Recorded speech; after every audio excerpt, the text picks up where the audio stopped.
Hai teman-teman semua, perkenalkan nama saya Desi Kristina Sinulingga dari kelas 10 MIA 1 SMA Negeri 17 Medan.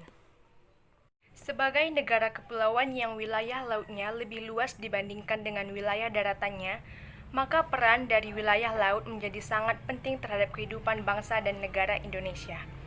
Wilayah lautan Indonesia sangat luas dengan kekayaan laut yang melimpah ruah seperti ikan-ikan, kerang, rumput laut, dan lain sebagainya. Semua itu ada dan terkandung di dalam wilayah laut kita Indonesia. Hal ini menjadi salah satu kebanggaan untuk Indonesia kita dan bisa sekaligus menjadi modal penting dalam melaksanakan kegiatan pembangunan. Sesuai dengan hukum laut internasional yang telah disetujui oleh PBB, berikut ini pembagian wilayah laut menurut dari Perjanjian Hukum Laut PBB yang akan dibahas tentang pembagian wilayah laut di Indonesia. Jadi, di Indonesia wilayah lautannya dibagi menjadi 3 zona. Yang pertama itu adalah zona laut teritorial, yang kedua zona landasan kontinental, dan yang ketiga zona ekonomi eksklusif atau ZEE. Jadi langsung kita bahas yang pertama yaitu zona laut teritorial. Batas laut teritorial merupakan garis hayal yang memiliki jarak 12 mil laut dari garis ke arah laut lepas. Jika ada dua negara atau lebih yang menguasai lautan sementara lebar lautan ini kurang dari 24 juta laut, maka garis teritorial tersebut ditarik sama seperti dari setiap negara masing-masing. Laut yang terletak di garis dan garis batas teritorial disebut dengan laut teritorial. Sementara itu, laut yang terletak di sebelah dalam garis dasar disebut dengan nama laut inermal atau lerairan dalam atau laut Nusantara. Garis dasar adalah garis hayal yang menghubungkan titik-titik dari ujung pulau yang terluar. Sebuah negara memiliki hak penuh hingga batas dari laut teritorial, namun tetap memiliki penyediaan pelayaran lintas damai, baik itu di atas maupun di bawah permukaan laut.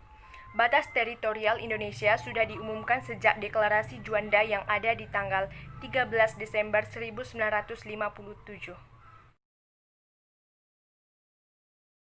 Yang kedua itu adalah zona landas kontinen. Landas kontinen merupakan dasar laut yang geologis atau morfologi yang menjadi landasan dari kontinen atau benua. Kedalaman laut di sini kurang dari 150 meter. Indonesia sendiri terletak di antara dua landasan kontinen, yaitu daratan kontinen Asia dan landasan kontinen Australia. Ada pula untuk batas landas laut kontinen dari garis dasar yang ada, yaitu dengan jarak paling jauh 200 mil laut. Jika ada dua negara atau lautan di atas landasan kontinen, maka batas negara tersebut dibuat sama dari garis masing-masing negara. Di dalam batas-batas landas kontinen, Indonesia sendiri memiliki kewenangan dalam menyediakan segala sumber daya alam yang ada di dalamnya, dengan bantuan dalam menyediakan jalur pelayaran lintas damai.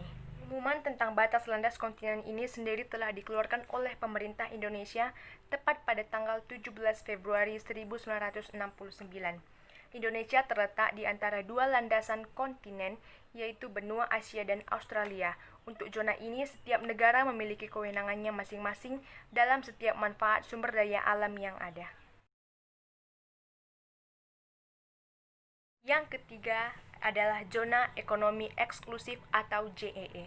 Zona ekonomi eksklusif merupakan jalur laut selebar 200 juta ke arah laut terbuka dengan ditentukan dari garis dasar. Di dalam zona ekonomi eksklusif ini, Indonesia memperoleh peluang pertama untuk memperoleh segala sumber daya laut yang ada. Di dalam zona ekonomi eksklusif diberikan kebebasan pelayaran dan pemasangan kabel, serta dengan pipa di bawah permukaan laut yang tetap sesuai dengan prinsip-prinsip hukum laut internasional, batas landas kontinen dan batas zona ekonomi eksklusif. Jika ada dua negara bertetangga yang saling bertumpang tindih, maka dapat ditentukan garis yang menghubungkan titik yang sama dari garis dasar negara yang menjadi batasnya. Pengumuman tentang zona ekonomi eksklusif Indonesia telah dikeluarkan oleh pemerintah Indonesia pada tanggal 21 Maret 1980. Di zona ini, Indonesia berhak untuk melakukan yang pertama eksplorasi, yang kedua eksploitasi, yang ketiga konservasi, dan yang keempat pengelolaan sumber daya alam. Jika teman-teman bingung, eksplorasi adalah suatu penyelidikan tentang sumber daya alam yang ada di suatu daerah.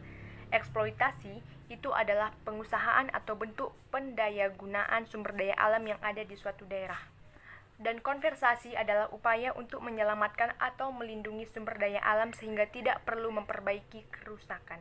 Nah, itulah penjelasan tentang batas-batas wilayah lautan di Indonesia. Jadi, dapat kita tarik kesimpulan bahwa yang pertama, zona laut teritorial, yaitu batas laut yang ditarik dari garis dasar dengan jarak 12 mil ke arah laut, ujung-ujung terluar pulau yang ada di Indonesia.